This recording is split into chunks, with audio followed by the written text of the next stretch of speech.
Hello, welcome to your reading. So let's go ahead and dive in. I have, okay, everything is hidden as you requested.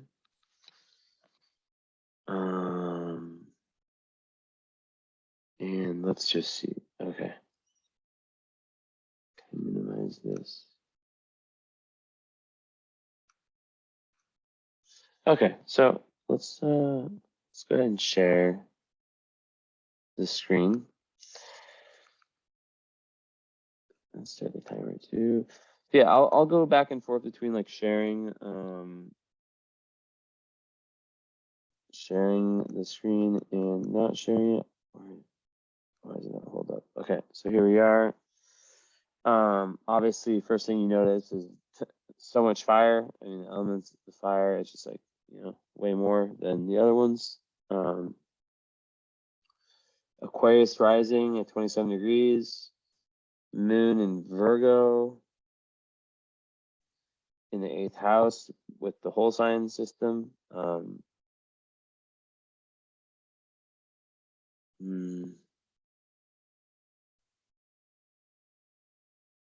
second. Yeah, it's super interesting because people who have charts like yours, like with like yours and mine, we go like I'm 28 degrees rising, you're 27 degrees. Like the chart changes so much when it goes from Placidus to whole sign. But it's like it's so fascinating because it ends up getting to the same place somehow. Like even though there's like a big difference like in how the chart appears and like things usually shift over a house, there's still like I still get to the same place I would have with Placidus. I mean, that's my experience with it. So real basic, obviously Sun in Sag conjunct Uranus on the midheaven, with Saturn nearby. Saturn, so you have a lot of Sagittarius. You have Sagittarius stellium, and they're all within 17 degrees. You have 0-degree Mercury in Sag. It's retrograde, so that's like a big that's a very interesting energy, and I'm very happy that you have a follow-up. I think every one of my clients should get a follow-up, unless they like know their chart really well, because it's definitely gonna be something that we're gonna talk about, and I'm gonna be curious about how you've experienced that in your life. And so Uranus rising, making your chart ruler conjunct your sun. Your chart ruler is Uranus. So right off the bat, I like to talk about like the sun and the moon, kind of how they are with each other. Second, let me just hold on.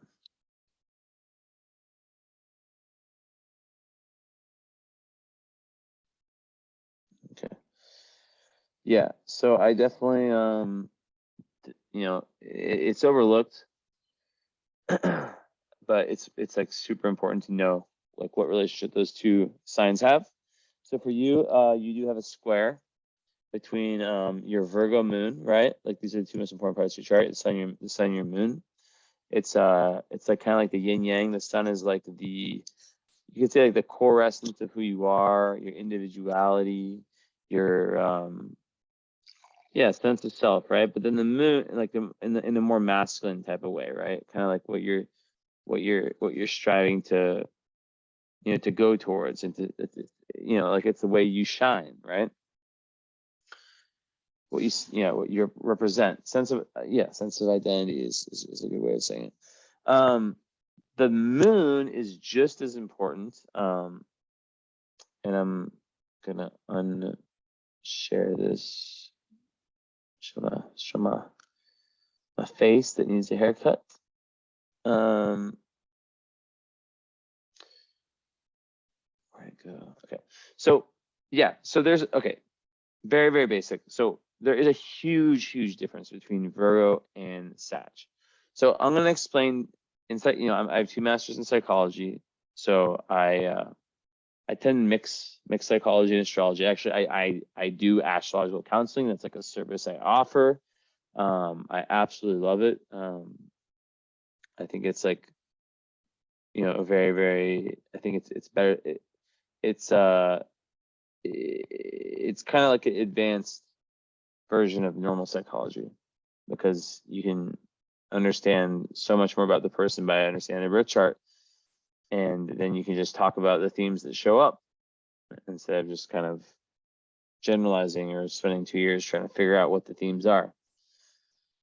But this is the world we live in. But anyways, okay, so in parts work, or family systems, parts work, we talk about a split, right? Like there's like these two parts of your personality, right off the bat, right? And I have this too. Don't worry, it's not like a bad thing. It typically speaks of not necessarily a divorce. This is kombucha, by the way. I drink so many of these. I'm obsessed. But a lot of times, like when someone has sun square moon, like a 90-degree angle, or just 3 signs away, the parents are either divorced, or if they're not divorced, they don't really see eye to eye in terms of, like, they have very different worldviews. And because of that, you inherit those, right? Like you have, because we all take things from our parents, regardless of whether we're conscious of it or not, even if we think we're so different. And it can create a sense of confusion. Like there's 2 parts within you, one part that wants to go left, one part that wants to go right. So one part's way more conservative, one part's way more out there, right? As you know, I don't really like get into sun signs. I mean, come on, I'm not trying to like have like a 17-hour reading, but Sagittarius, you've probably read I'm sure, like, you're one of the rare people that can like read a horoscope, because you have so much energy in one sign, and it actually makes sense for you, right? In a sense. But then there's also like obviously the moon in Virgo and the Aquarius rising, yeah. But and Libra Mars too. But basically, so Sag Sun is all about finding truth. It's like on this deep seeking search for wisdom, right? It's a very, very social, go with the flow type energy. It doesn't, so unlike Virgo, which is your moon, which can be very overly analytical, which I see also with your Mercury retrograde natally, you might spend a lot of time analyzing kind of in your own head. This would have gotten easier by this point in your life, right? But I'll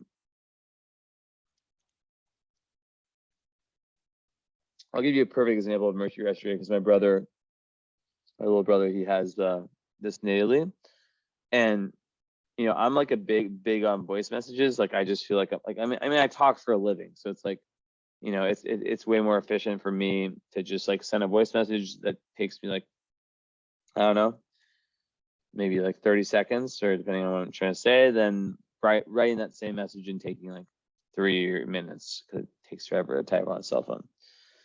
But he never does voice messages. I don't think he's ever sent me one, and it's because it makes one's thought process way more internalized, and it's a karmic thing. It's based on your karma, and it has to do with either having like overspoke or like overthought, or like something with the thought, like your Mercury function, which is like your ability to, like, it's literally just about like the cognitive function, not anything to do with like IQ or smarts. It's literally, and it's actually the contrary, because people that have Mercury retrograde, they tend to be very intelligent, because think about it, like they're so analytical, and they're trying to figure out what's the best way for me to like for me to communicate, and they can be a little bit perfectionist with it. They can also have like very different like learning styles, which can be sometimes problematic when they're growing up, because there can be like shame around not like understand things, but they're actually really smart. They just might think more abstractly, or just have like they're just, they're different, right? And speaking of different, you have the planet, and I want to share this. And sometimes, like, when I started doing this and I realized it was effective, like I kind of channel these readings, like oh my god, where'd it go? And what I'll do is I will sometimes, because I wish you could see my face when I do this, but sometimes I'll just like leave this on for a period of time, and I'll just like close my eyes and meditate and just like speak and kind of channel. But as you can see here, this is Uranus. It's conjunct your sun, right? This is your sun, and the midheaven. So when you have Uranus conjunct the sun, I don't care what sign your sun's in, it's going to make you more Aquarius-like, right? It's going to make you more like the rebel, the person that thinks differently, that is the breaker of all the conservative stuff. I mean, nothing to do with like politics, but it's an energy that wants to break conditioning and individualize. So people who have it conjunct their sun, and the sun is already, so, and it's very freedom seeking, very, very like humanitarian, it can be a little bit eccentric, and they're very, very unique, because they're not just like saying, oh, I'm going to be like this just because everyone else is like this. They're more like, I'm going to be like this because within myself, there's something that, I want to be differentiated from the rest of the people. And that's kind of like, that part of you, right? And it's really, I love that. I love, Uranus sun people. I find them like so entertaining, so fun to be around also. They can be very unpredictable, but like, because it's a conjunction, it's not like as difficult as if it was a square or an opposition, 90 or 180 degrees from the sun. It kind of just it becomes like a big part of your identity, in which case, you just, you may have been the black sheep of your family.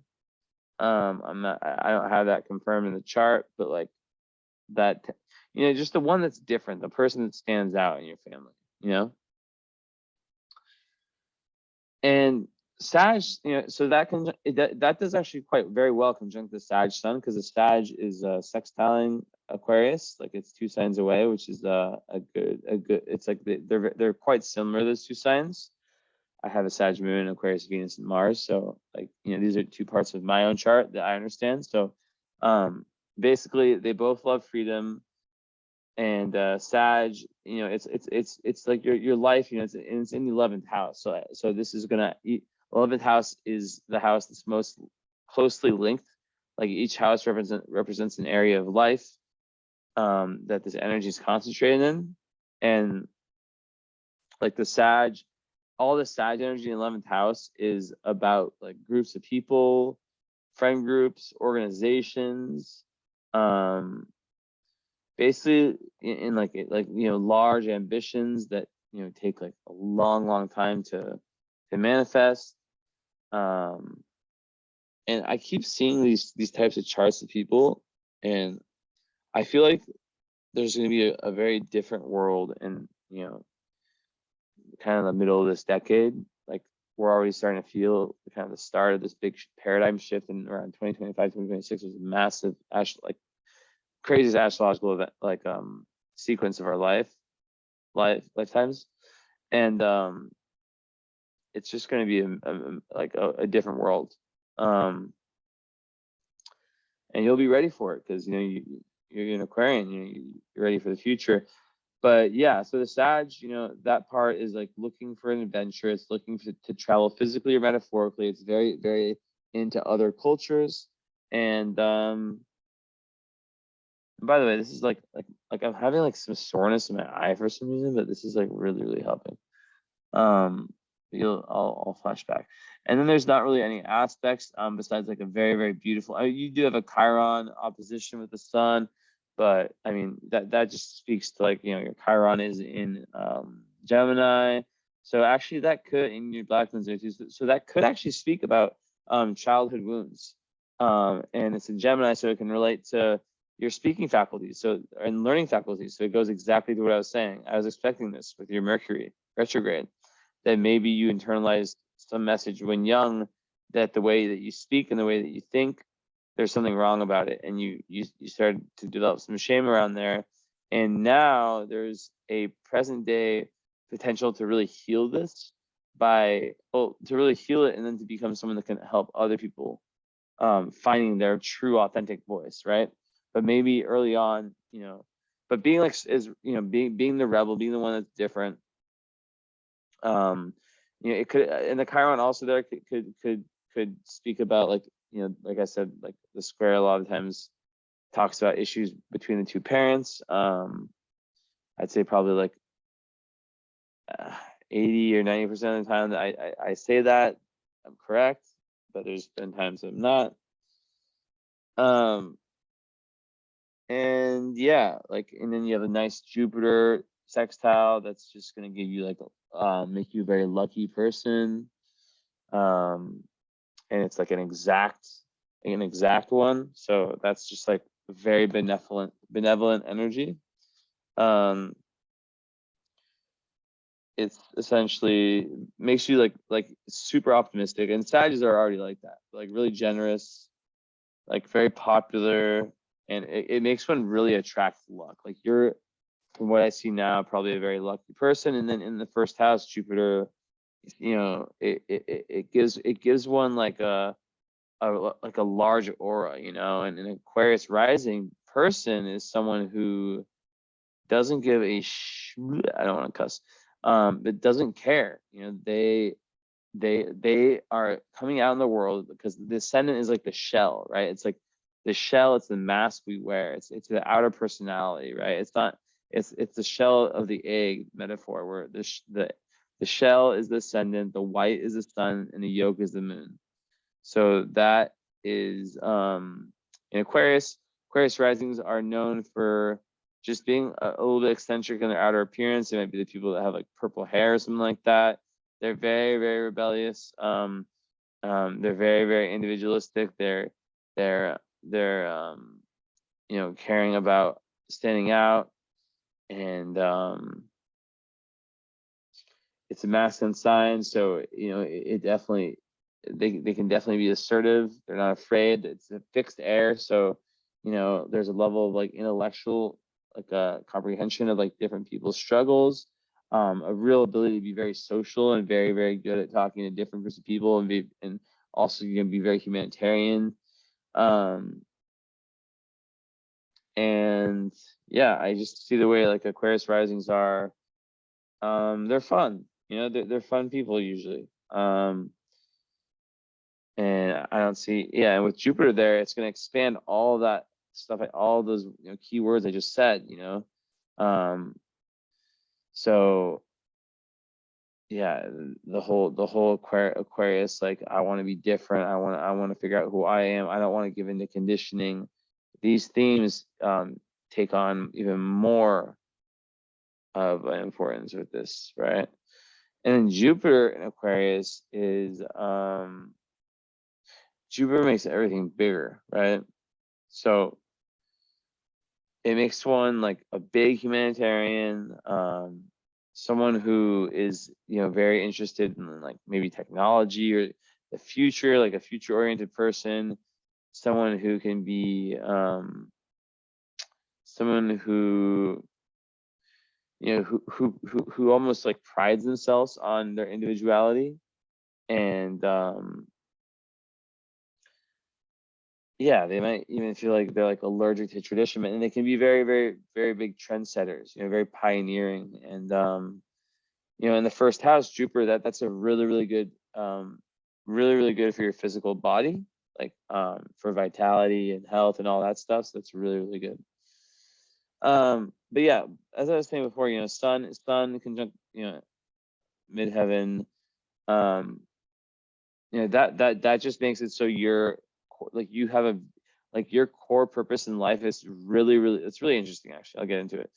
but like okay, so on part one, like the Sag Aquarius part, which dominates, by the way, which is similar to my chart, so interesting.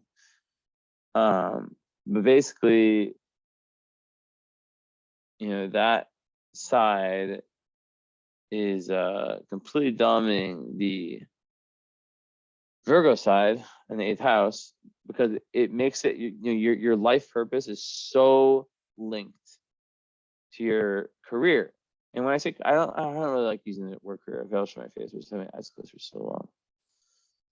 It was so good. I was able to concentrate so much better. I was just like, is it weird if I have my eyes closed sometimes and just hold this crystal? I'm just gonna do it. I'm just not gonna care, and I'll open them up. I don't know. So where's my other crystal? Where your chart go?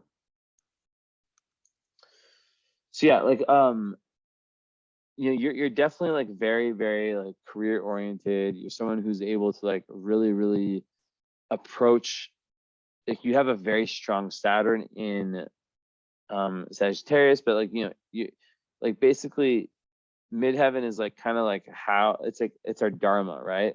It's how we're seen by people on social media. It's how we're seen by the people as a whole. When we look at celebrities, we see more of their midheaven, right? Or if you see me, for example, on social media, I mean, I don't know, I guess I'm probably not a very good example because I'm so out there with my personality. So it's probably pretty obvious to pick up on Leo, Aquarius, Pisces, even Sag. But other people who might just post photos and I don't know, just less less engaging about themselves, maybe more even astrologers who just post more info. They might, you'll probably think that their sign is their midheaven, right? But basically, Sun conjunct midheaven also, it tends to indicate a very strong father, a father who is either very powerful, or who was, whatever, I only said was because I just recently had a client whose dad passed who had the similar thing, and I just was stuck in my head. And I said, and that's when I said is, and she was like was. So now I just, yeah. But yeah, so that's literally what that means. And there's I don't want to say there's a stress to make something of yourself, but there's a huge drive within you to succeed in your career. And Sagittarius careers with the midheaven in the 11th house, there's a mix of finding truth, right? Something related to you growing from a philosophical standpoint, from a learning standpoint, from understanding your place, through your job, understanding something about your purpose in living this life at a higher level. And in the 11th house, it relates more to working in groups or working with as a part of a association, even a company, something where there's a common goal, right? And very humanitarian. I could see that playing a huge role in your life. Being someone who's really who maybe their career is reflecting a deep value that they really care about. But you really wish to expand through whatever you do for a living, right? So that's important. And it can even be Sagittarius can be even religious sometimes. It rules philosophy, religion, studying a higher studies. So yeah. So this is a little preview, the first part, but then there's Virgo moon, the 8th house. So imagine you're yin yang, right? So you are a boat, a metaphoric boat with two captains, and one captain's going left steering left, one's steering right. And the question is, how can you balance these two parts out? Because the moon relates to the emotion. And unlike the sun, the moon is very hard to see, right? It's very unconscious. But I think the moon is the most important, definitely tied. I would say probably a little bit more important than the sun, just because like from the standpoint of like, you can't be happy, you can't be secure without following what your moon sign is asking, right? And Virgo moons, they are in the 8th house, right? So first of all, any moon or sun in the 8th house is very, very intense, right? It's very there's like an emotional drive. It makes you, even if you have no Scorpio in your chart, it makes you kind of scorpionic. And there's like this emotional need to allow parts of yourself to die so that they can be reborn. And then you have these like epic transformations that are like so intense, right? And so different than anything. Most people don't go through such drastic like internal changes.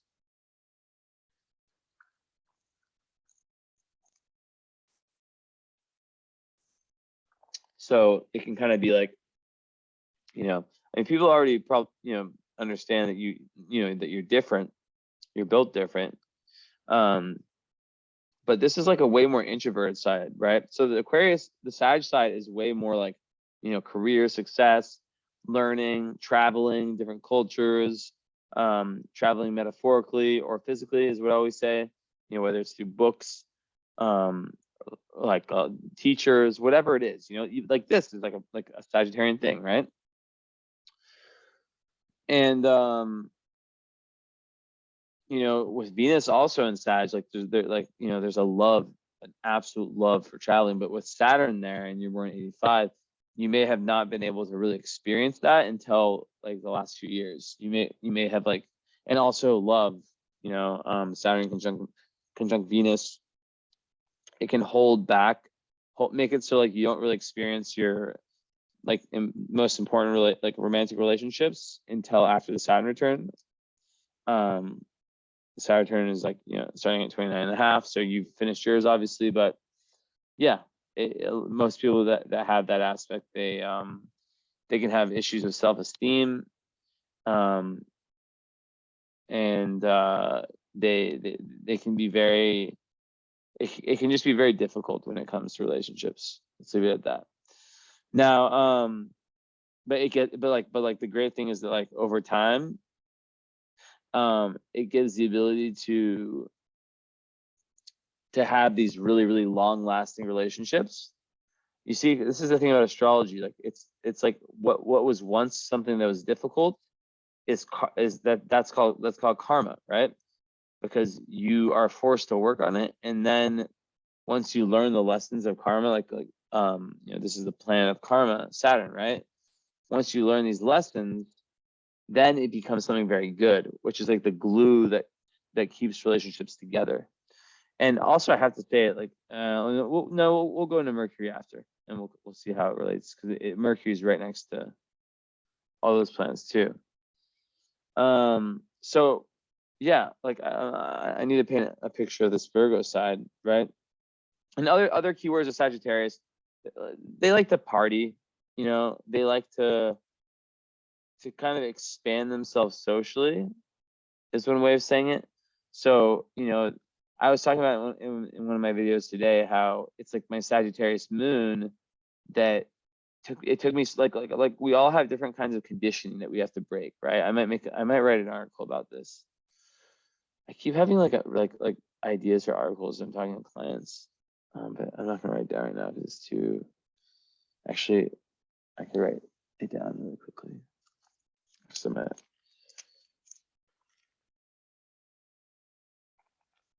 breaking conditioning based on sign.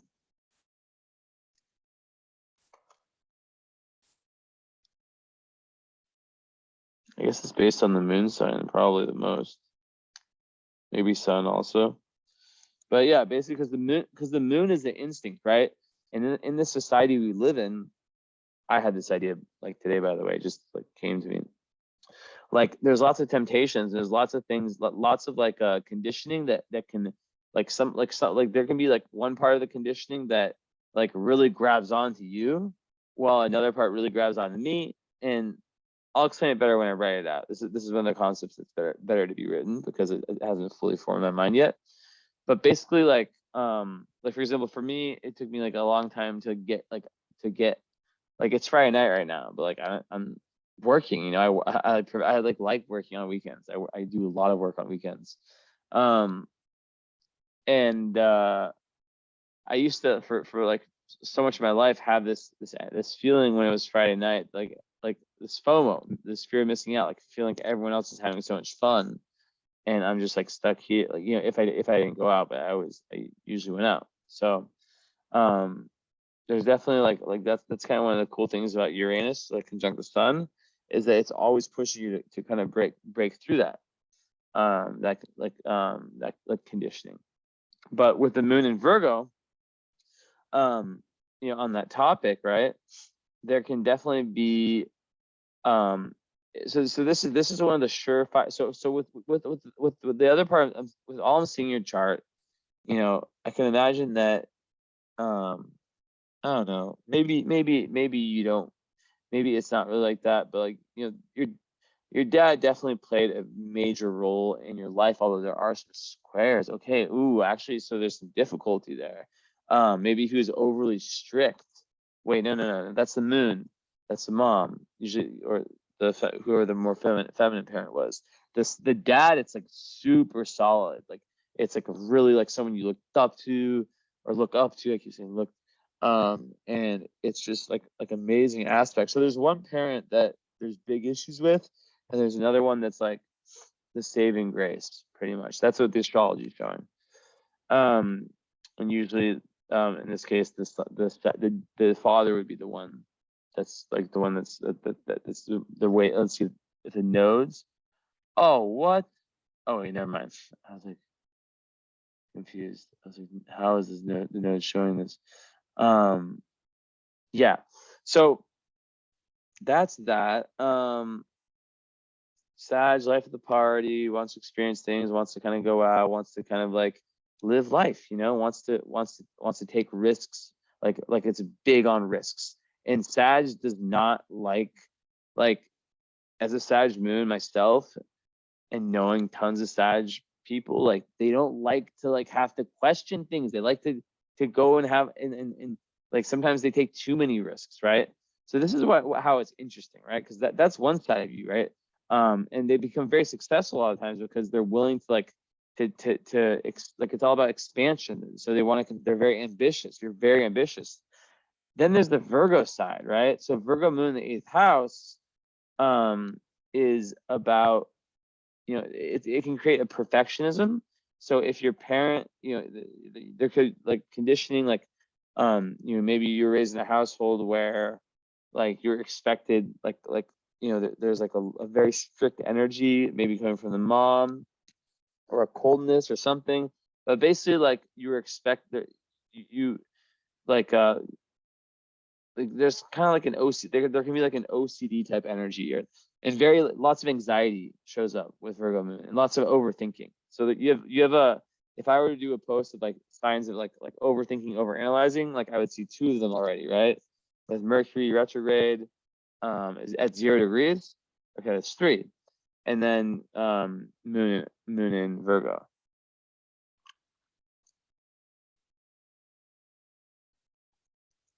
Which is very interesting because as a Sag, you don't like to be like that, right? Which creates a split between, you know, the part of the self that wants to just go and flow and not really think about like kind of think about what it's doing later, and then the part that's like observing everything. Like Virgo moons, they're like the most observant, and they have this emotional need for their life to be very orderly. They I'm gonna go back to the chart so I can get into my meditation zone. where's my, it keeps disappearing every time I switch screens. So yeah, they really like they it's ruled by Mercury, so there can be like this mistrust of the emotions, and they can like kind of like be wait like kind of like you like let's say like they're in therapy, like they can be like just speaking about their cognitions and distrust emotions and be like real like too logical, right? And Mercury ruled moon, it just will make someone more anxious. I don't know how else to say, like they're not necessarily, but there's a potential for like anxiety.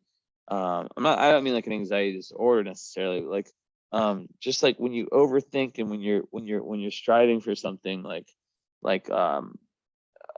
such a high ideal, it can, like you just have to watch out for that 100 or 0 thinking, and every day be okay with whatever you get. If you wake up one day and the best you can do is 50 out of 100, like on like this random scale I just made up, like that's fine. Like just learn to like self acceptance is huge with this, right? And what's interesting is that it's in the 8th house. So what that tells me is that this Virgo moon emotional part of yourself that might like be very overly rigid, and it's just like I in a follow up, make sure to take notes. By the way, this you got you most I'd say people usually watch these readings like if they really are like really into it, like at least like more than once. Like usually, like I advise people to watch the first time, no notes, just or maybe like a few, and then the second time, like notes. Because you're gonna be the one that's gonna have to remind me of what I said. I'm not gonna remember anything about this reading. I mean, I'm gonna see the chart, and I'm gonna remember, but like I'm solving a cosmic puzzle in my mind right now. So yeah, you'll have to like kind of remind me of little things. But yeah, Virgo moon right in the 8th house. It's basically it's meant to be transformed. So that's what's really interesting, is that it's there, and there are some of the lower aspects of the Virgo moon that can appear. But even with that still, like Virgo moons do have really good parts to them. Like they're super, super reliable. And the moon has huge implications in relationships. And Virgo moon people, like they do not, like they are very like adamant about like, I want this kind of partner, or like they need their partner to be reliable and care about like the little details of life just as much as they do. Like for example, like let's say like Virgo, one interesting thing about Virgo too is that like sometimes like they can be the people that like are way overly critical of other people, especially at the moon level. It can be very unconscious, and that can create lots of relationship difficulties because they sometimes feel the need to criticize and flow break. I call it flow breaking. But then the Sag part is just like such a flowy sign. They're so different, these two, right? So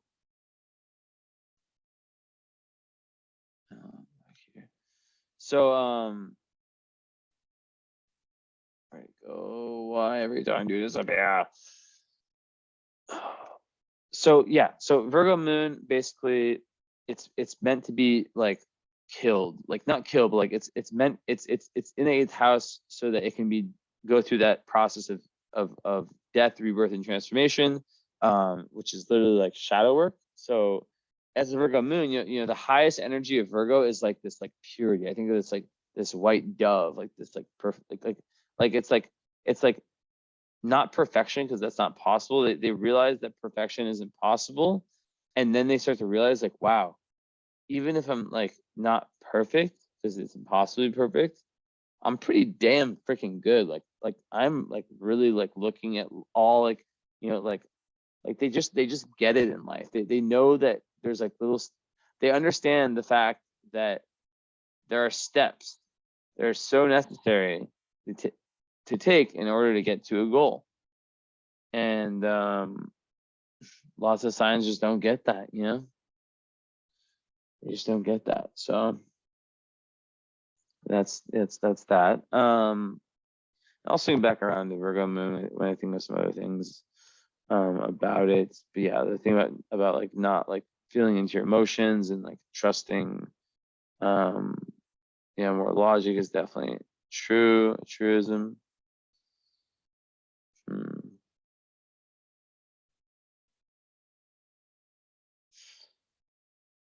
Yeah, just like a super analyzer. Like like Virgo moons are the people that like physically like are so observant. Like they just like can like look around a room and they can just like see like notice like everything like about like let's say like they'll like pick up on like so many things, like what everyone was wearing, you know, like they'll have like what everyone was talking about. And yeah, it's very, very good for like things like school and education, like working, um, anything career related. One sec. Okay.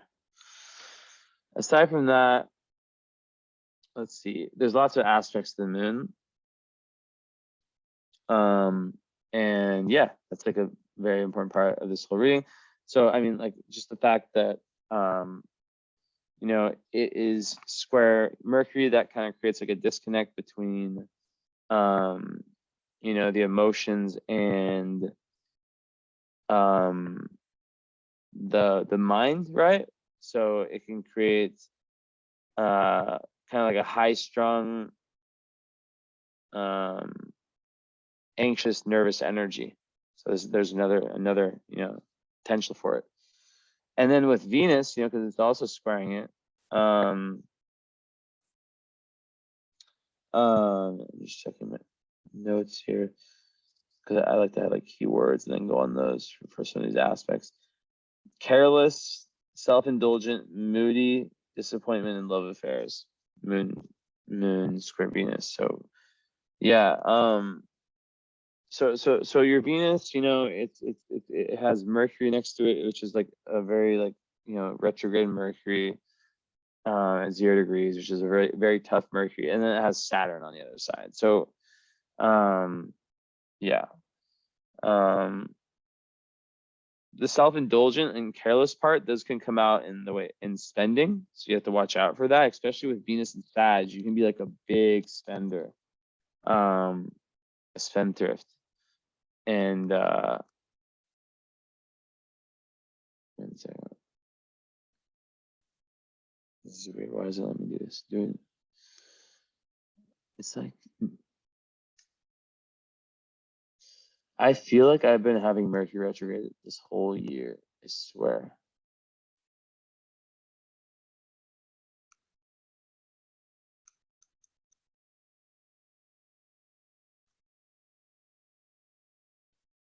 Okay, whatever, I guess. It's like not letting me open.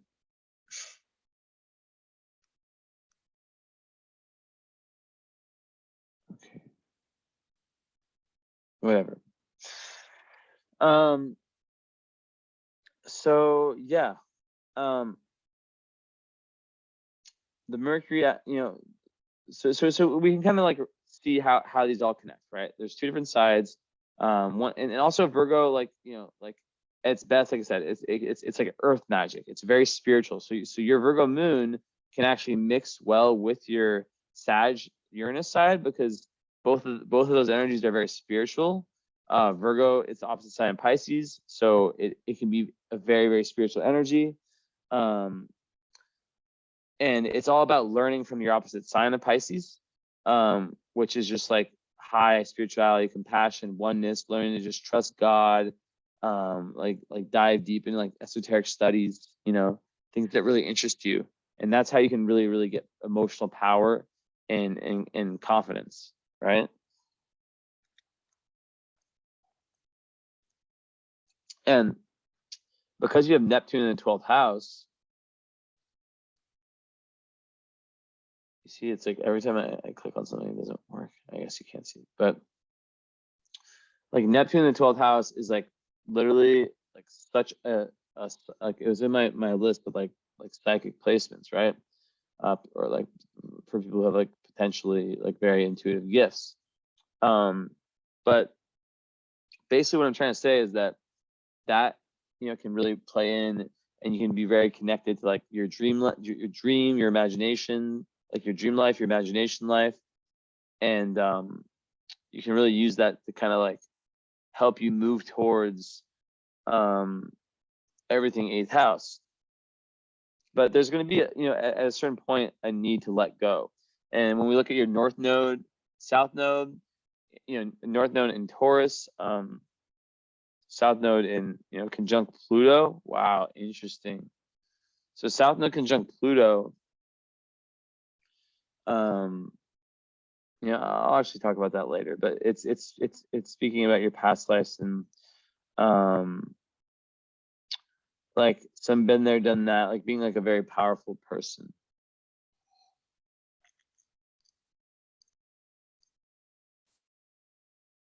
But it could also mean, it can mean different things. It can mean like but it can be like kind of like a dark. It can be kind of like some past like darkness too, though. It's not like the sun conjunct the south node. And when it's opposing the north node, it can kind of mean that like things that you've done in past incarnations, or that were done to you that we don't really know. We have to like investigate this further. Can keep you away from your highest potential in this life. I'm gonna have to like close down my program because it's just not working. It's frozen.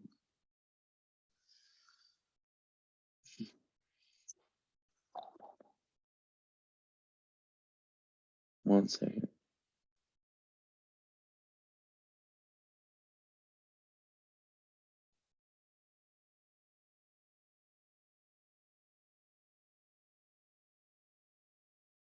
Oh, I didn't even close it and it worked.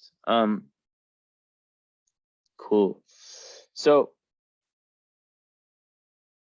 okay, load it back up.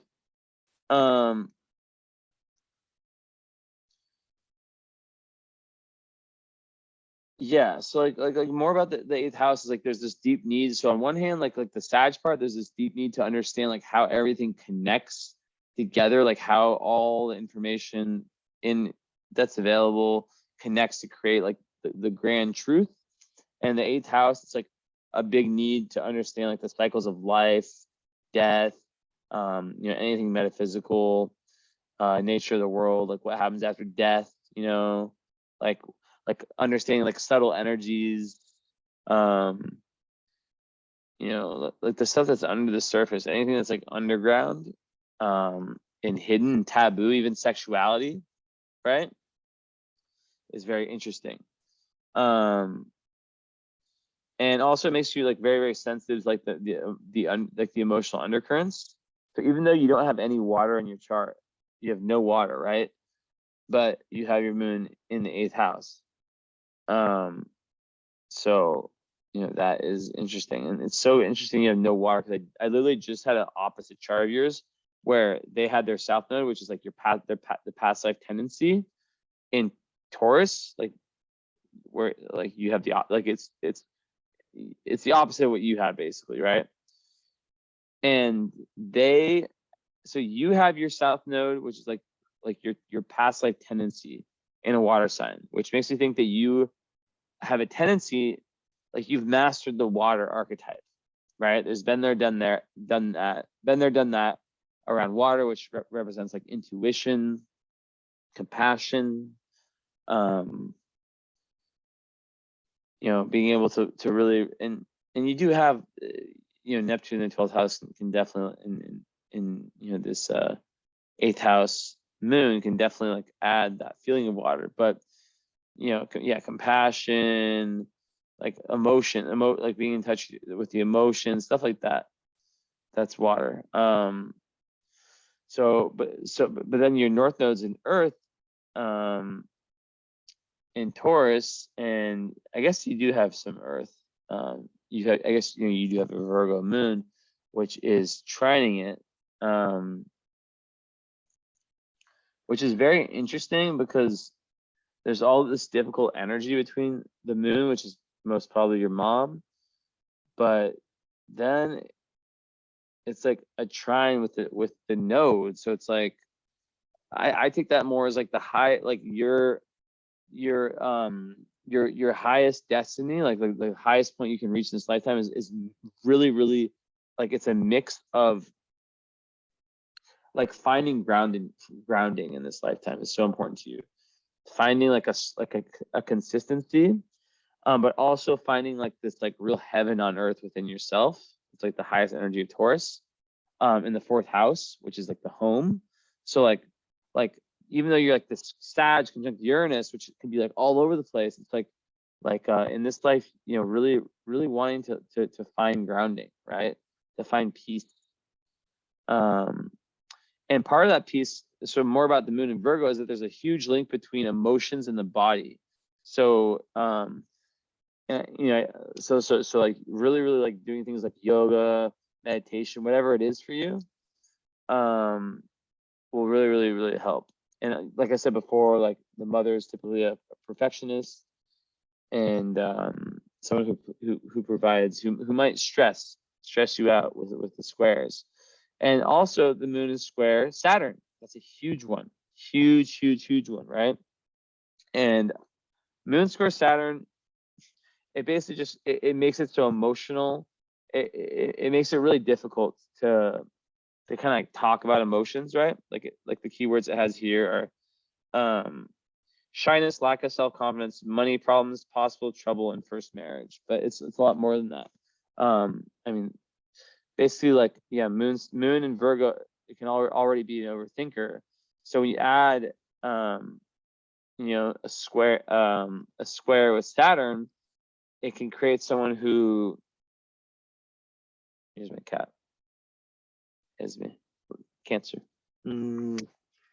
So it can create someone who really has difficulty, like, yeah, expressing vulnerability.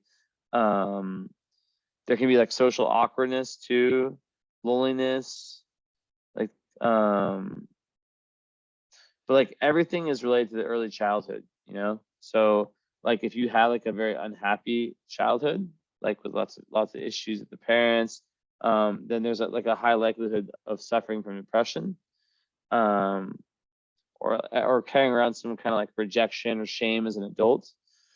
But like, yeah, so that's like definitely talk about that, because you would, you know, in childhood like really have needed to like feel loved and feel, you know, like not felt like if there's any like abandonment or rejection, which it seems like there is with like the moon, all those aspects, it can really create like a you know, like issues in adult relationships, right?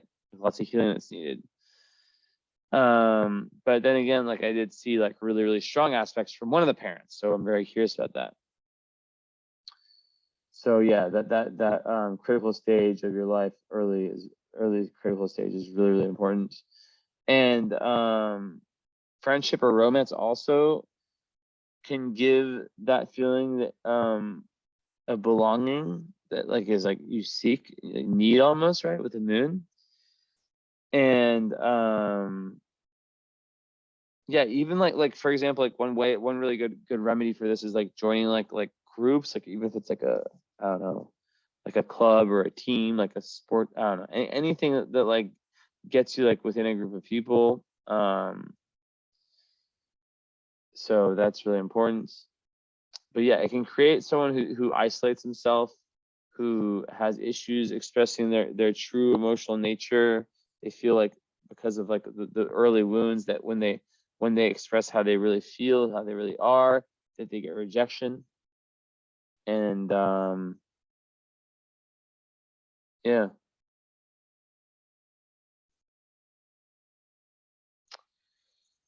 And what else can I say about this? And you know, this is actually one of the aspects that a lot of celebrities have, because it gets a lot easier like after 30, or after 29 and a half, the Saturn turn, Esmond stuff.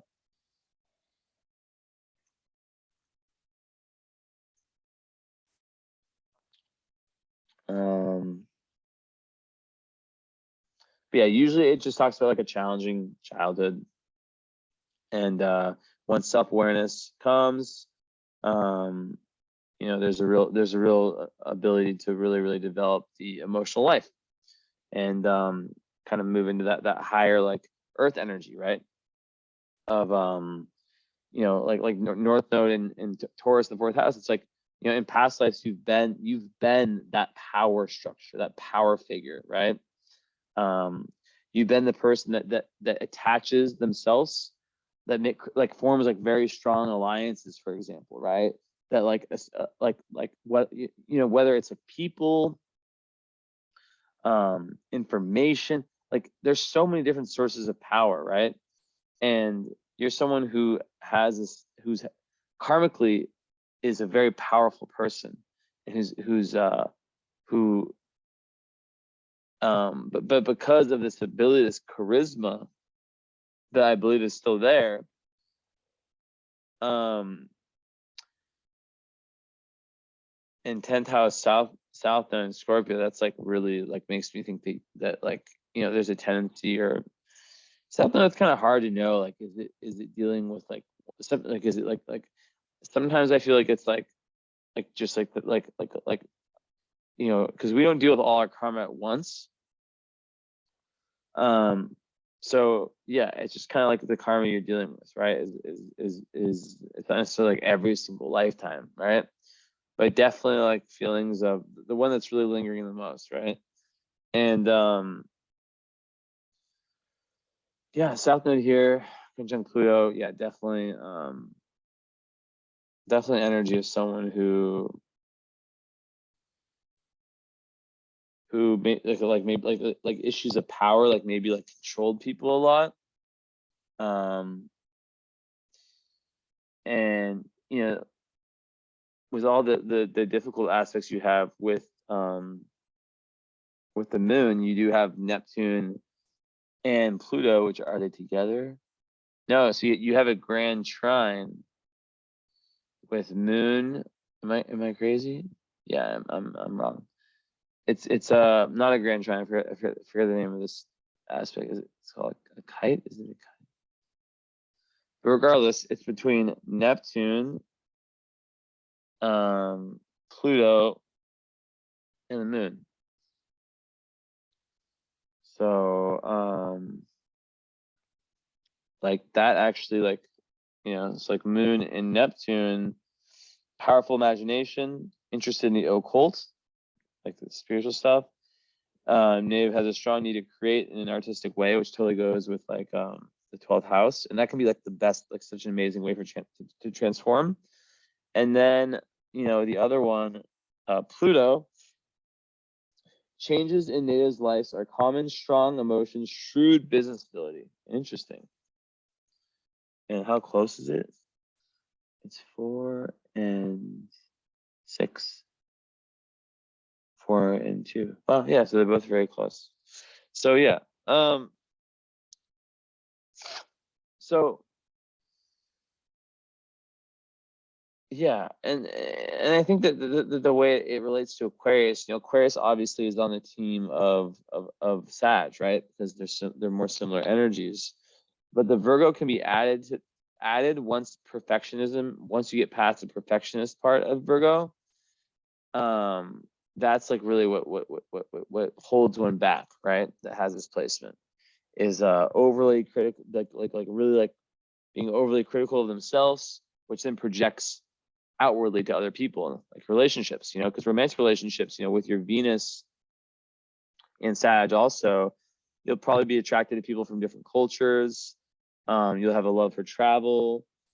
You might like be interested in people that have like that are parts of the same like groups or associations, friend groups, associations, humanitarian groups, whatever or like tribe is like word of it, right? Word for it, like people who like someone with a common, like you guys might have like common friends and common values, right? Common belief system.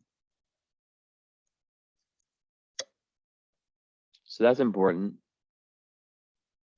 And Venus is, yeah, it's just only it's square ascendant, so I guess it's like it's also speaking to how the way like kind of like what you no actually no I don't look at that one. It's not I don't look at that because it's not an elemental square. I don't believe in squares where it's like don't worry about trying to understand it, but basically like they're 2 signs away. It's still your ascendant still Aquarius. I don't really do cusps besides the sun signs. So yeah. So yeah, the Venus doesn't really have any aspects, and then Mars is completely unaspected. So unaspected Libra Mars is super interesting. Libra Mars is the most like in all astrology, like that is like the most like my girlfriend has it. It's very indecisive. But when you have a chart like yours, it's indecisive. It's also very artistic and it's very diplomatic. It can be very diplomatic, right? But you have to watch out for this tendency to be like a people pleaser and putting other people's needs and like above your own. Like other people, like let's say there's like an environment, like a social environment, or like even like no better a relationship. Libra Mars person might put sorry, my nose, I have allergies. They might put that other person's needs over their own. And sometimes like, they might not even realize it, and it's like it's not good. And the point is that like the main thing is like how can you become someone who is able to find a value system, like a value system that you base all your decisions off of that value system, right? That's the goal. But if you don't have that, it becomes quite difficult, and there can be like a tendency to be a little wishy-washy. That's kind of the best way I can put it, right?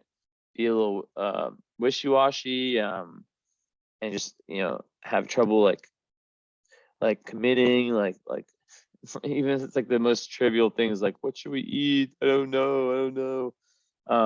So this has major relationship implications, because and kind of speaking to relationships. Let me backtrack a little bit before I speak about how Mars in Libra plays out in relationships. Like just overall, like I just want to break, like if you like there's no such thing as like, oh, I need to have this sign, right? That doesn't exist. It's more like I can paint a picture of kind of like, and there's always like opposites attract. There's like tons of potential different types you could be with, right? But I can definitely paint a picture of like what like one might be, right? Sorry, my nose is annoying me. Urgh. And it always starts with the moon, right? And North Node, which are both in Earth. So definitely like you would be interested in someone who's dependable, someone who is someone who's dependable, and someone who you can depend on. Because Virgo can be nervous, like I told you before, and anxious. So like the last thing they need is like, and they can overthink, like you overthink things a lot. So someone who's able to kind of like reassure you. Like there's this thing in psychology called reality checking, and it's like let's say that you have like this belief that in relationships that the other person's cheating or the other person's like doesn't like you, right? The idea of it is like being like, hey, I have this tendency, like not without getting too deep, like I have this tendency to overthink things. Like I've worked on it, but like like I it's just something that exists within me, and I have this impression of like what's happening in this situation, right? 1 second, I gotta find something. And then you can like literally ask them like, is it true or is it not true? So that's like one way to deal with that, right? But yeah, Virgo's moons in relationships, like they want order. I mean, just in general, Virgo, like another thing I didn't really talk about you having, I told you, like I come back around with new information like throughout the reading.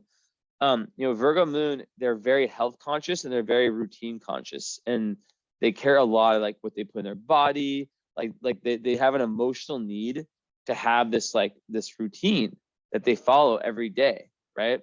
And it's very, very important to them. And when it's broken, they can really, really get like pissed off, right? They're not the people you want to be around.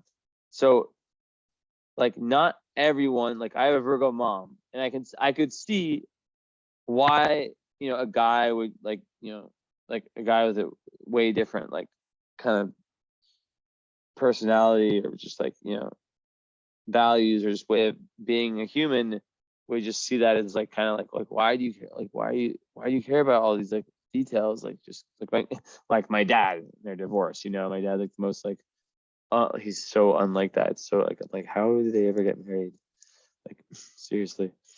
But yeah, so yeah, Virgo moons, they definitely need to have a certain level of commitment early on. And yeah, what else can I say about that? Commitment and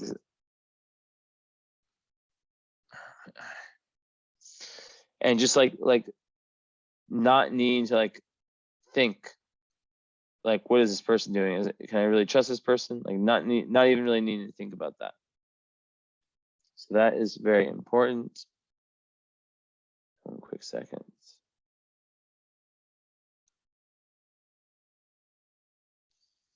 So then, with your north node, that's a kind of, that's your destiny point where you're going. You're looking for a more domestic life, a more chill, laid back life than you're used to in past lives. In past lives, you're used to like being the king of the, maybe protect, like a king or queen of the underworld, like the person who like, I don't know, like Illuminati type energy. I don't know if that entertains you, but like it is that, like kind of like someone who really controls the show, like the show behind closed doors, like a very, very powerful person. But Pluto can be dark. It can also be like something like mafia type energy, right? Like underworld type stuff. So in this life, but like in reality, it's like you're someone who's very powerful and very good at acquiring power, but it was external power. So in this life with North Node and Taurus, it's about there's in the whole thing is that the South Node is the layup, like in basketball, like the easy shot, like a layup. It's like, so it comes so easy to you to be like that, right? While the North Node is like a 3-pointer, Steph Curry. So we're always striving to go towards our North Node, but like when we're younger, we a lot of times we act more, we play out things like of our South Node because it just comes easier, right? It's like, imagine if like in a lot of lifetimes you had this tendency to be very scorpionic, right? Well, then it would make sense why of course that your moon also has karmic implications in my belief system, because it does reflect instincts which are karmic, but that's just kind of the tail, 10th house, right?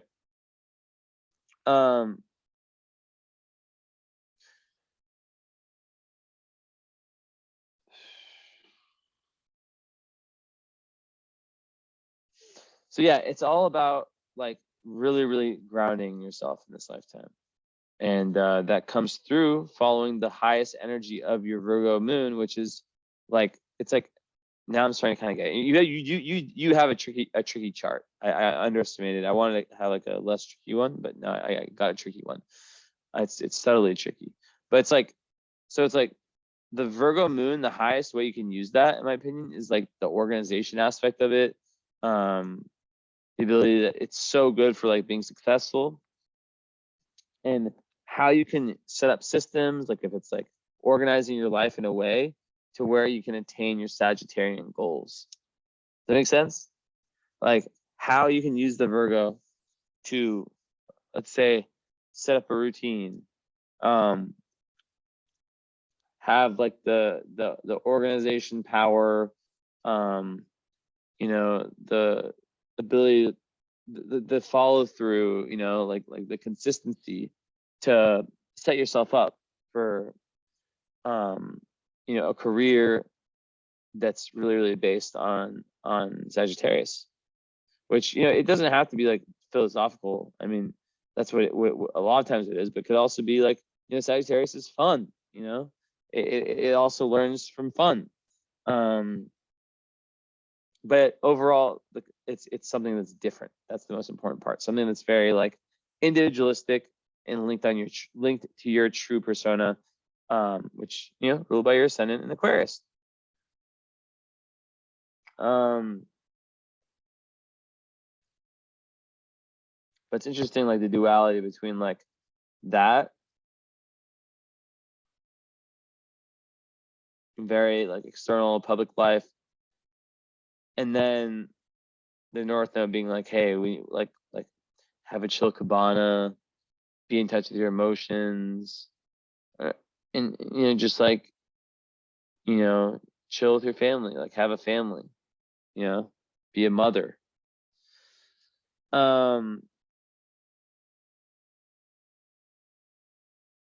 So let's see here. Moved in a lot. So you're a very unique individual. So yeah, Mercury, I kind of been like not talking about Mercury. Oh no, I'll add that after I finish like the love stuff.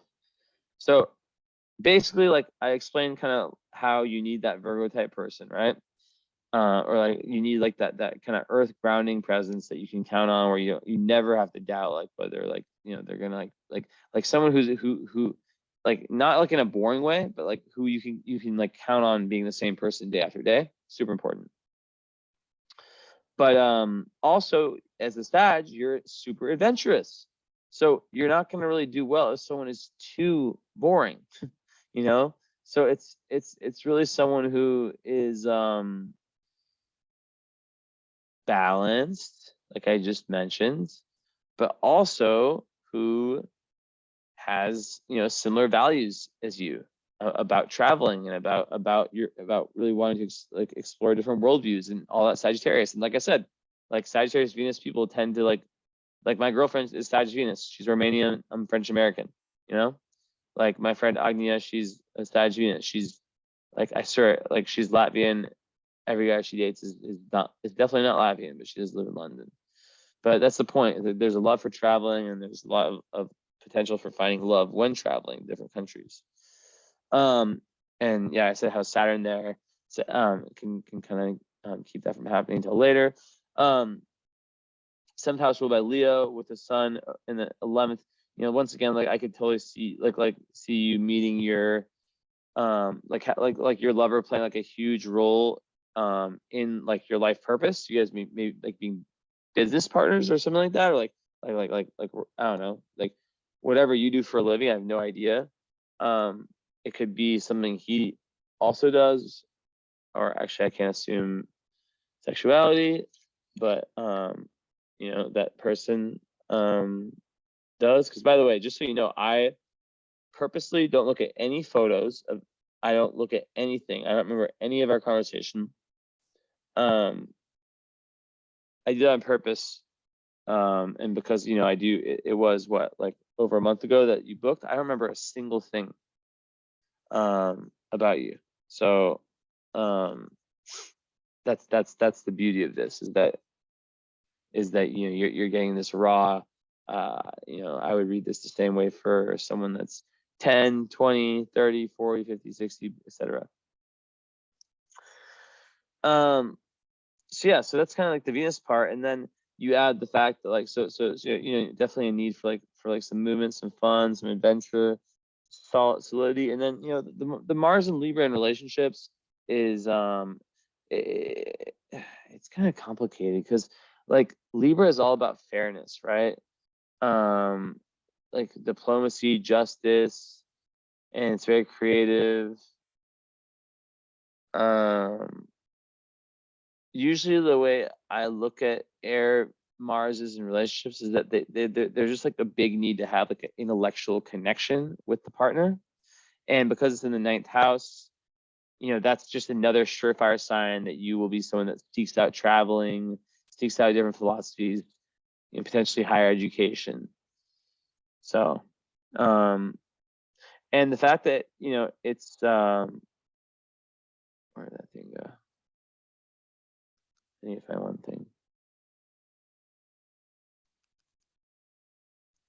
Yeah, and actually, never mind. So yeah, the fact that, so there's no aspects, it can kind of create like a wild horse, like untamed energy. But because it's in Libra, like if you had it in Aries, you'd be like a volcano. But it does give you more of like more assertiveness than the typical Mars in Libra.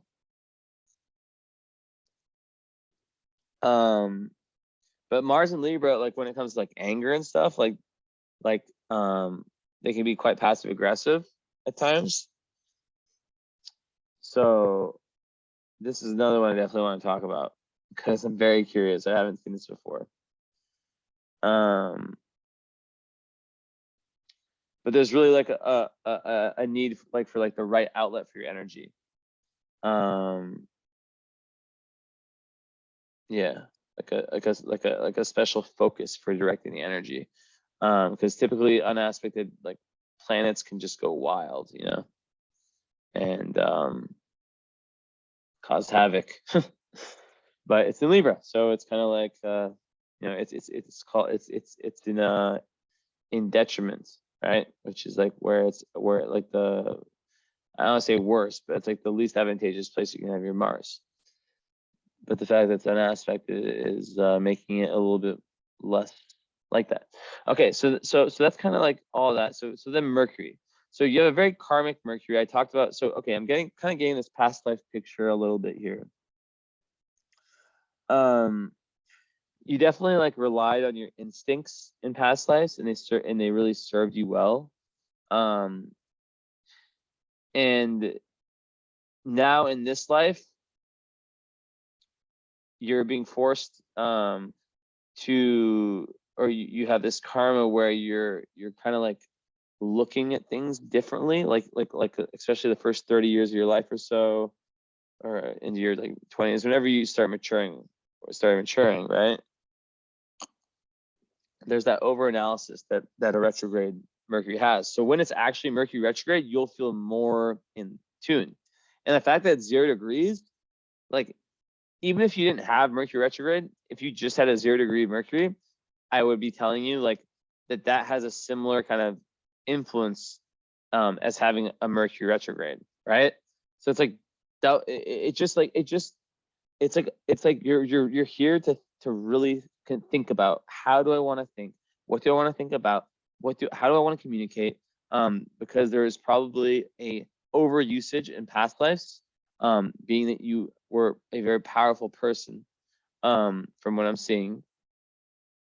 And in this life, it's like you may have said things that that you didn't mean, and you may have been like out of touch, like, and it shows with the aspect with the moon square Mercury, right?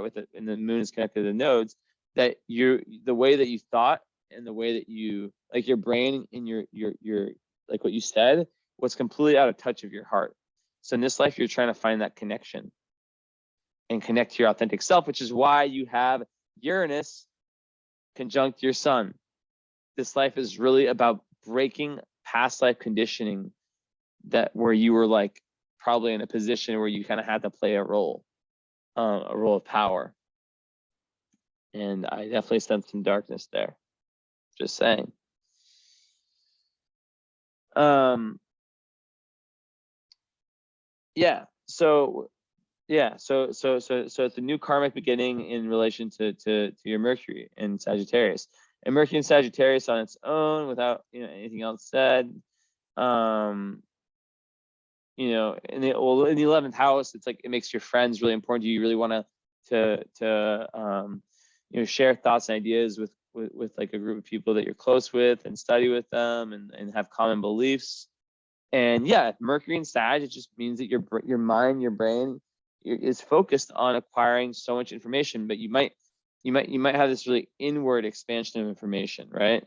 This really inward expansion of information, and be a little bit shy. And when we have our follow-up, I have some remind me that there's something that I told you that I would talk to you about, but that I didn't want. It has to do with a group, but I didn't want to say it publicly because it's a secret. Remind me. But yeah, you're definitely someone who's looking for like-minded people to be like able to kind of like work through some of this. I don't want to say issues, but some of this, there's a need to express your authentic self in groups. And you're a born philosopher. You're someone who can see the big picture. You're definitely someone who, especially with Venus conjunct your Mercury, you're someone who has like a real sweetness to their voice. Maybe you're a good singer. But there's definitely something there around like being able to like have have a very sweet disposition.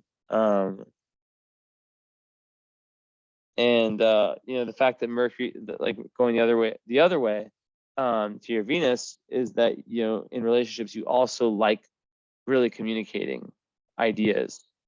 So you can maybe be quite talkative, and you'll want relationships that are talkative and pushing pushing you intellectually. Okay. So close to finishing up, Jupiter, we talked about that.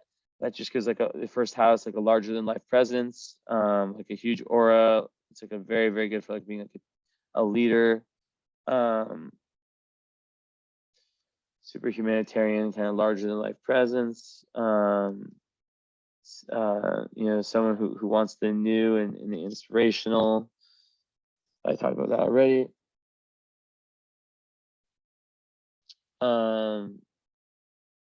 Just going through the houses.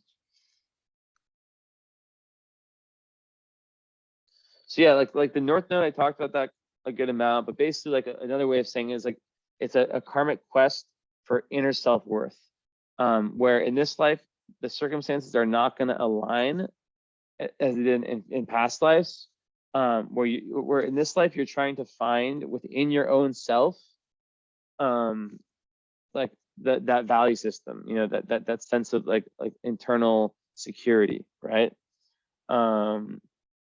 Like there's like a need to overcome also the present life need for public display based on like past lives where you had this like huge public recognition, right? So it's like learning like be cool with not being like that. And yeah, anything that has like the Scorpio Taurus axis has to do with like overcoming a distrust of change, learning to create to have creative outlets for like your intense emotions. That's such a big one, especially for the Virgo, right? Like that's huge. And because like you could have been plagued in past lives with Scorpio Pluto, like of hitting out like at loved ones, because of like your intense scorpionic emotions. And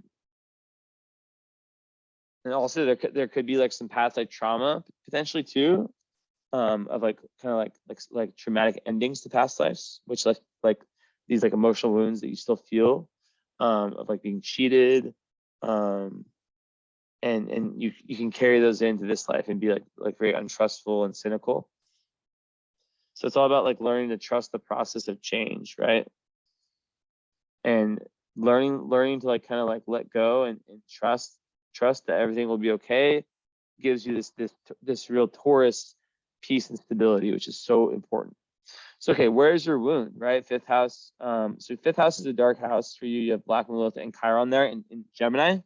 And I think I already mentioned this. Like, this is predictable stuff, right? I could have like guessed without seeing this that there was, some aspect of your chart that, because of your Mercury retrograde, you have a very different learning style, and you may have been like misinterpreted as being like stupid. Like maybe they like not stupid, but like maybe like it was difficult for you like early schooling. And because of that, you maybe internalized a feeling that you weren't smart, or that the way you thought was bad, or something like that, right? And with strict parents, it doesn't help at all. So with this Chiron here in Black Moon Lilith, it's like you're trying to, and also Chiron conjunct the IC speaks to like lots of pain, like pain and suffering in the childhood. And is it connected? No. The Jupiter is square the nodes. Interesting. So that's interesting. That literally, like, I didn't even see that, but I've already literally said that. That like, that's crazy. I didn't even. This happens every reading I do. It's just magic astrology. But basically, when you have the Jupiter square the nodes, it's a skip karmic step, and it has to do with like in this lifetime you have this Mercury retrograde because you're trying to uncondition yourself. I literally made a video about conditioning today. You should check it out. It's so synchronistic. Like I was talking about, like, yeah, all about conditioning, but like, yeah. So in this lifetime, you're trying to uncondition yourself, like the prior lifetime, where you were like inauthentic, and joining like groups that are very, very like authentic and close to your spiritual like authentic self. That's a huge thing for you, and I'm gonna help you with that. We'll talk about it in the follow up. So yeah, more about the Chiron.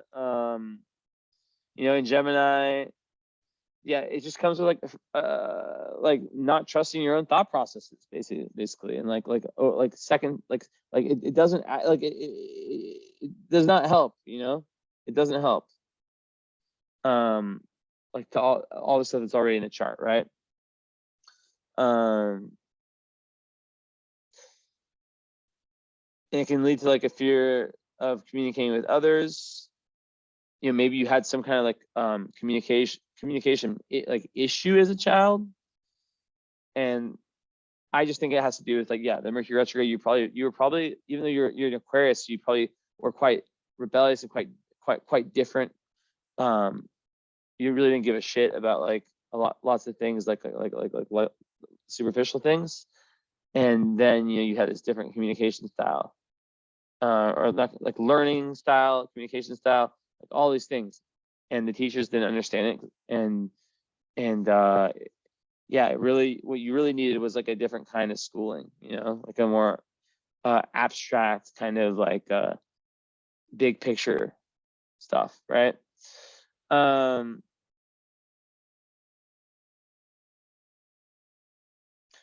then fifth house Chiron, that's about like someone who can have where there's issues around like allowing the inner child to come out, like not like because I think like the inner child and creative expression are linked.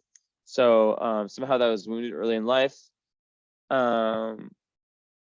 Yeah, like usually Chiron in the fifth house speaks to like someone who, but like I see it more as it's like, even though it's in the fifth house, it's like, it's conjunct the IC. So it's like definitely like something in your early life that like, that was very traumatic or very painful for you. And there's lots like suffering and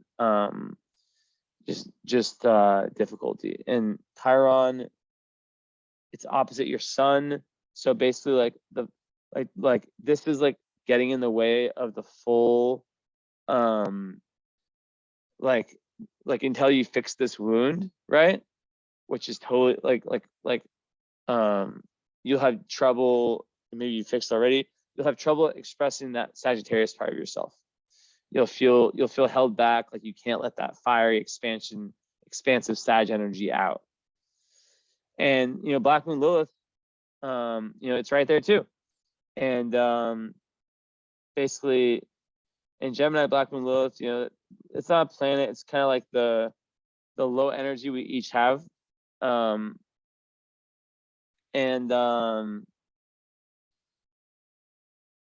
Yeah, like I guess you could say in Gemini, it's obviously related to communication. And I would say a gift in a real like gift in communication. However, like it's like a different kind of communication, and sometimes people who have this, they try to use their like intelligence to like talk people around to their way of thinking, and it can be like kind of maybe like sometimes like ADD or ADHD, whichever one it is, like that kind of energy where like lots of trouble like listening and paying attention. That's another big thing where you could be like very, very in your head, and that could like have had some like real issues with like being able to like pay attention in class and stuff, in general. So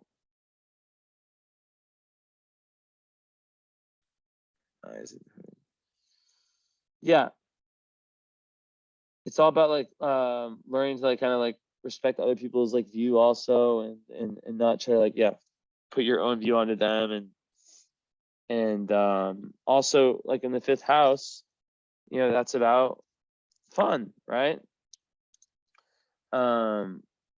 And it's kind of opposite to the Chiron one, because like actually not really. One second, let me look at something.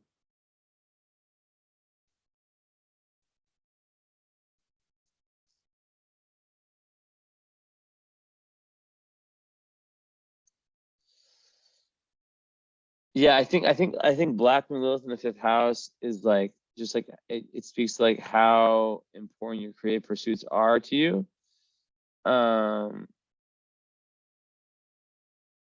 And if you have children, there might be some like especially like when you weren't wanting them, there can be like some like unconscious resentments around them, like for like blocking your creativity, or like blocking like your creative potential, or your passionate interest.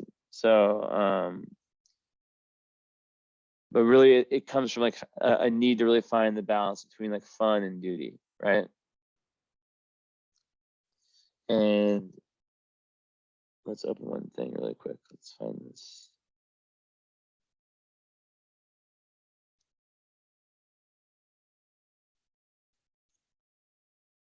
Where is it?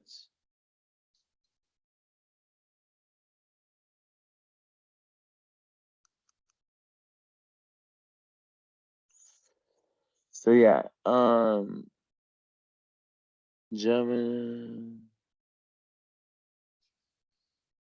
So yeah, I have this article that breaks it down into like a fear of rejection. So Black Moon Lilith and Gemini is terrified of other people's opinions.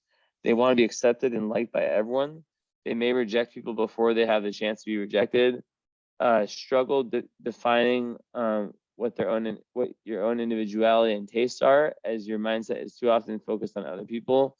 Ask yourself, am I doing this for me or someone else's approval?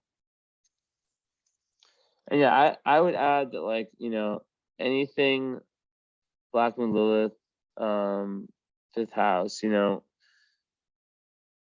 whatever sign it's in, you just gotta think of like how you at your worst. It's not an actual like energy. It's just something that comes out like when you're at your worst. Like mine's in Scorpio, and when I'm like at my worst, like in my most like low vibe, I can become quite like low energy Scorpio, which is like like just you know how Scorpios are, and it doesn't really happen much, but it's there, and it's always like a potential, right?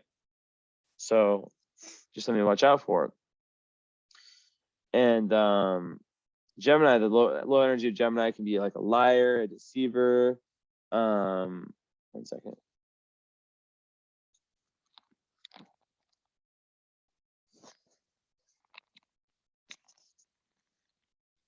yeah, so it can be like a liar, deceiver, someone who gossips. So you got to watch, like, stay away from that kind of stuff. And someone who like talks about stuff that's like too surface level.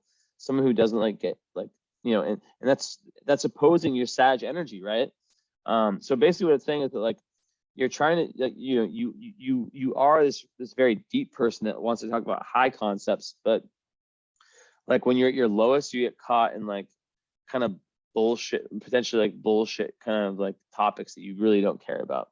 And it's about getting out of that conditioning, right? And that's the gift, the whole thing about Black Moon Lilith is that it's a gift, and that it helps us like understand like our self, like the behavior within us that's kind of like fucking us over like unconsciously, right? So yeah, let's see here. So then, yeah, I think that's, I talked about this. Okay, talked about that.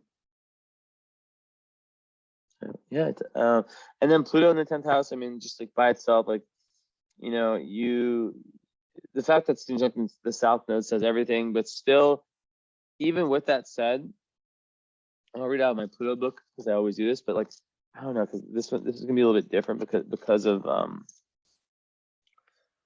the South Node being there. But it says like, so basically Pluto is like where there's darkness, and you have to go into that darkness, and through that darkness you find gold. That's a metaphor, right? So there's a desire to form a meaningful role within society and to express personal power based on self-determination, self-discipline in order to achieve these goals. Potential past life memories where they felt defeated by the system, or a sense of mistreatment from others, as they may have been judged as lacking in some way, which I totally don't resonate with that part based on the South Node being there. So this is the central issue: is accept responsibility for your actions and to therefore begin to mature emotionally and psychologically. So there could have been like a lot of yes men around you in past lives, right? The skip step was in the public domain, and that this now represents the avenue of greatest growth. So maybe you just were like a prince or a princess, or I don't know, like someone who just like, I don't know, maybe you were like Pablo Escobar. I don't fucking know if you're joking, but like maybe like you did things that weren't good for like in this life. You're trying to do things for like the world and the collective that are really, really positive.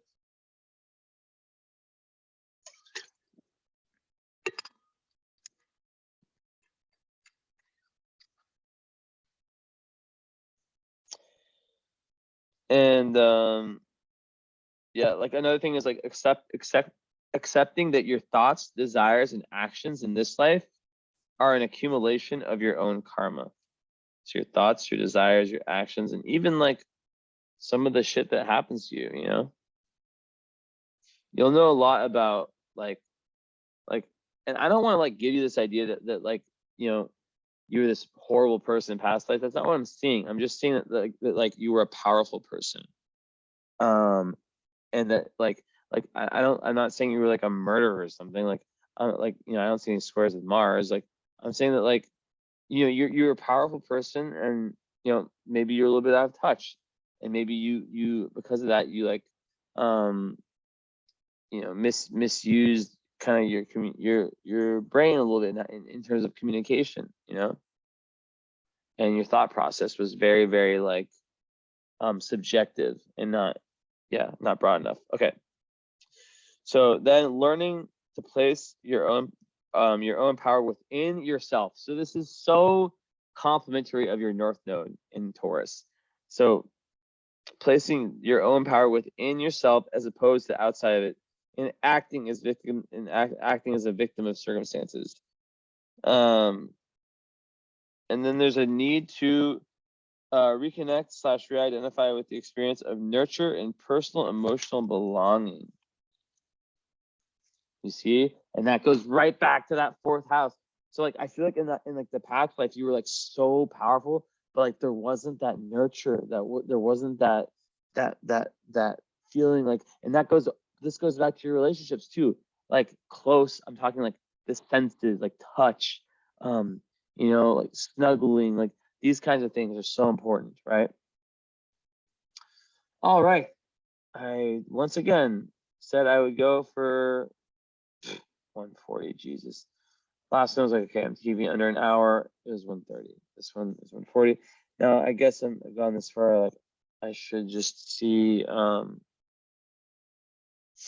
Also, you'd be a very, very, very powerful communicator, for sure. And let's see. Oh yeah, I Juno. I didn't talk about Juno. Oh, and Saturn. Like I talked about Saturn. Like okay, so a few other things. So Uranus 11th, like you're gonna be someone who I've already kind of said this. Like you're gonna want to have like friends that are unusual types of people who are eccentric, but they're their own. Like you want to surround yourself with unusual and eccentric friends who actually are themselves, though. Because for you, you're really trying to uncondition yourself in this lifetime. That's why you're an Aquarius rising. So it helps you to be around people who are naturally like that, and yeah. So then Saturn 11th house, it's just someone like when it comes to friends and finding your tribe, it can be like after 30 that it really happens, and it can kind of create sometimes like a loner energy until then, and then it's connected to your Venus and your Mercury, so it can really inhibit your speaking, your speech, and also your sense of self-love and your sense of like of like being able to like it can also make you like quite conservative in your spending, even though I've said lots of different things. Like Saturn with Venus, Venus is spending. Saturn there, it can make someone quite conservative with spending, and it would kind of like not overlay, like it would kind of bypass like any of the other aspects that I may have said. Like for example, like I know,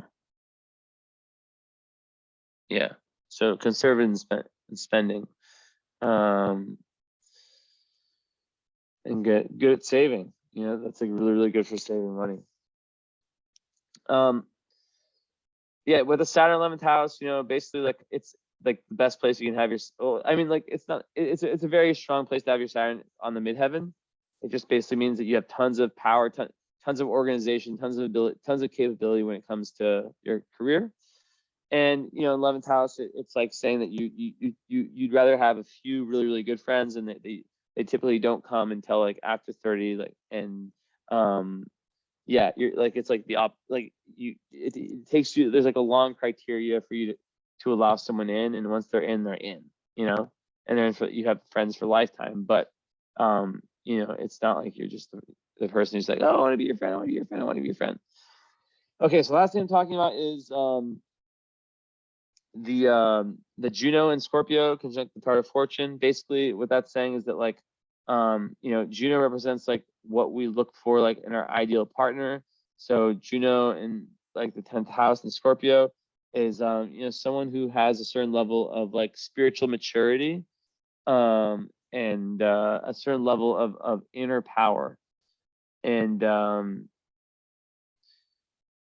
yes, someone who can kind of help you, who you would be attracted to like kind of a powerful man. I'm not, or like I don't want to once again assume your sexual preference, but like a powerful individual, a psychological powerful individual. And part of fortune there and is basically like you find lots of joy when you go through these like deep emotional transformations, and in 10th house, lots of joy comes through your work, and achieving your worldly goals. So it's like, and there's lots of like expansive, like luck and joy that can come, through that. But yeah, it's about finding a balance between like work life, because it's not like it's about finding a balance between work and home, right? Work-life balance and also finding that power from within. So Vertex in Virgo, basically, in relationships, you're gonna appear as the one, like maybe your love language is by things you do, and you'll have pretty intense relationships. And you'll learn a lot and you'll transform a lot through relationships. So that's really important. And yeah, you'll be the person that in relationships is very reliable. Now, so that's like everything. I just want to like see fixed stars really quick if there's any like really important ones, because I can never, being the astrologer I am, not look and scan. Because if you have like a big fixed star conjunct, ooh, yeah, wow, damn. Okay, you have one. So in astrology, there's the 4 rural stars of Persia. Those are known as like the most fortunate stars. But then there's another one called Spica, and it is also very fortunate. Although you have Mars conjunct it. Ooh, so this one I had to look it up because I'm still learning about the stars, So like I look up a lot of information. Like I have like 2 books right here about it. But with all I have going on, as if you see kind of like follow my content and stuff, that it's just like so hard to find the time. Yeah, so it says popular social success may have good judgment and quick decisions, or be violent in dispute. Yeah, and basically like a little bit about Spica. It's kind of like the most fortunate. It's like it gives success, riches. So it's and it's of the, what planets is it? Yeah, it's of the nature of Venus and Mars. So words associated are shameless. Those are bad words, but it's not. What the heck? It's like a really, really good like star. It's a good star.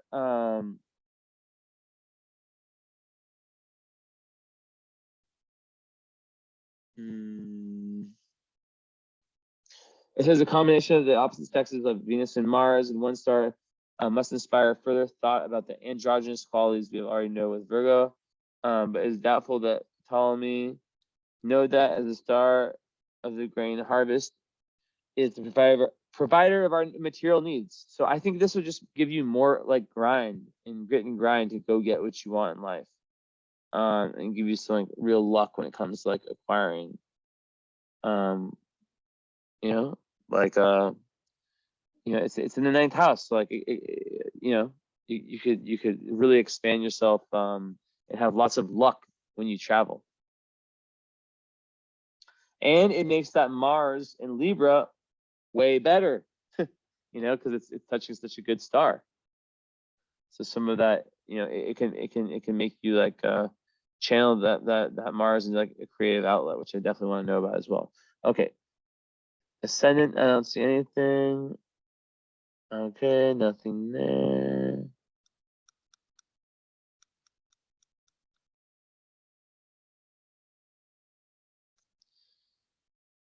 Is that Aldebaran? Okay.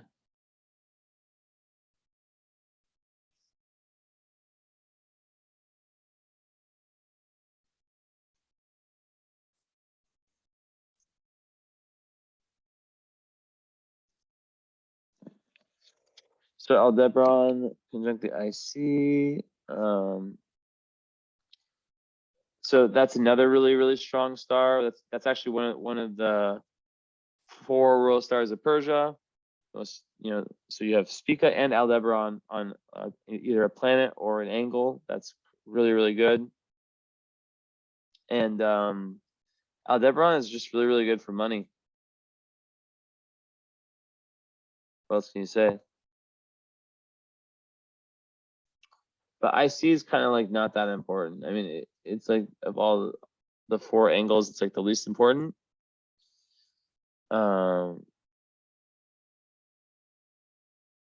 Yeah.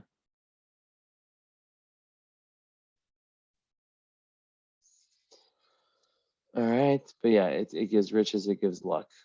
So yeah, I think that's pretty much. Let's run one last. Let's open up just to see the other list I have. Jesse.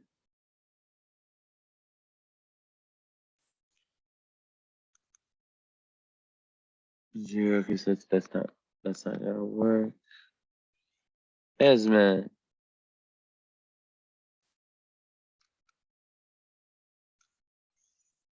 Esme, come here, baby. That's behind. Okay, so nothing still, yeah.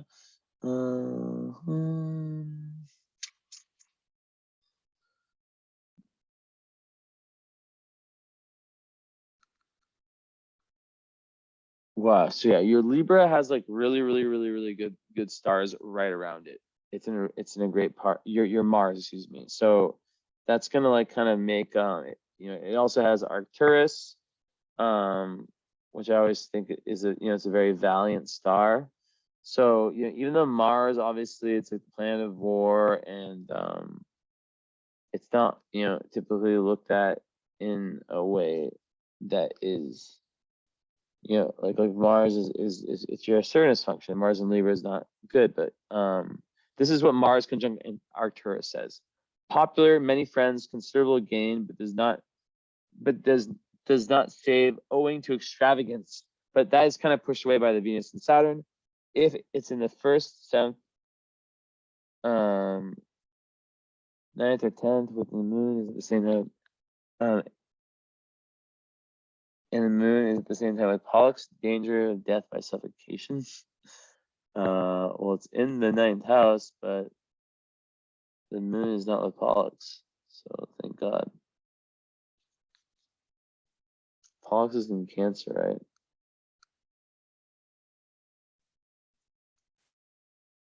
My eyes are so tired. I need to sleep like right after this. I get like physically tired, not mentally tired. So annoying. Even though I took a huge nap today. Yeah, Pollux is at 2 Cancer. So yeah. All right, that's it. Actually, wait, one last. Let's see if there's anything there. And one quick thing, just to run through the Sagittarius fixed stars on my list.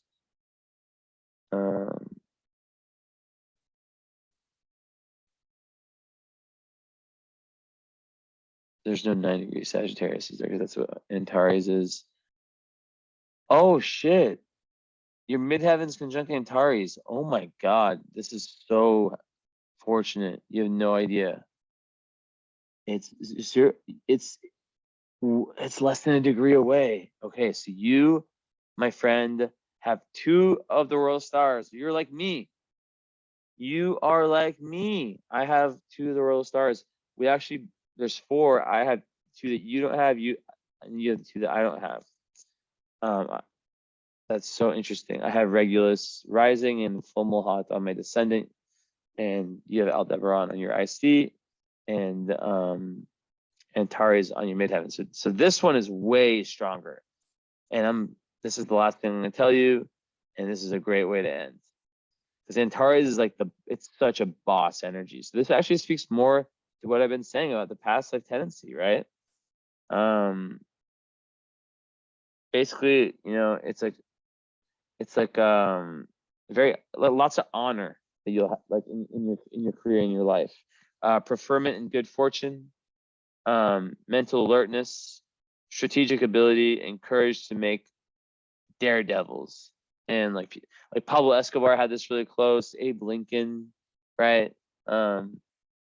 Lots of very like successful people have it there. And I guess from what I'm reading, like I just remember one thing. I have to start looking at the part of fortune for fixed stars because I guess it's important.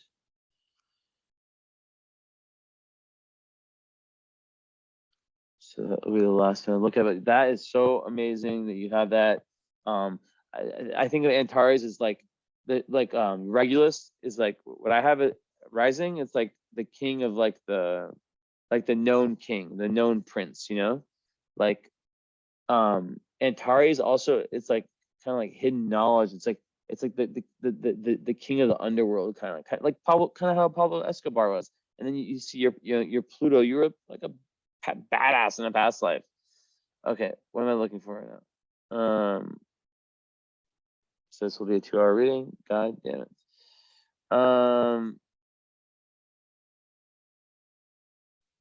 Yeah, I was just looking to see it. 19 Scorpio. As yeah, Zubin El Shalami. My other cat brings her other ball. So okay. Let's see if there's anything about prior fortune.